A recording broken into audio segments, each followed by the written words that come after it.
కానీ ఎందుకులే అని సపరేకున్నా. మంది సొమ్ములు తింటే కొన్ని బతుకుతారా తీయే, బాధపడకు. అవును, గోడలకు మొలలు కొట్టద్దు అంటారు, బోర్ ఊకేయద్దు అంటారు, బొచ్చడు కండిషన్లు పెడతారు కిరాయికుండా.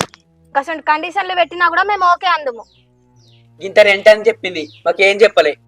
గప్పుడన్నా నాకు డౌట్ రావాల్సిందే అసలు. అయితే మమ్మల్ని ముంచి అలా ఏ పడ్డది అవుతారు. అప్పుడు మాకు బాగా ఇల్లు అవసరం ఉండే, ఇక ఏదోటి అని తీసుకున్నాం. పొద్దున్న ఛాయ్ దగ్గర నుండి అయితే మొత్తం మా మీదనే ఆధారపడి ఉంటారు.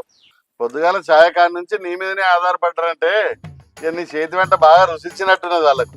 ఒక తిండి మాత్రమే కాదన్నా, మా ఇంటికాడ వాషింగ్ మిషన్ వచ్చి వాడుకుంటారు, ఇస్త్రీ పెట్టకు మొత్తం బట్టలు మొత్తం తీసుకొని వచ్చి ఇస్త్రీ చేస్తారు. ఆఖరికి అప్పల పిండి కూడా నా మొగంతోనే పంపించింది. చెప్పుకుంటే మానం పోతే, చెప్పకుండా నా పానం పోతుంది.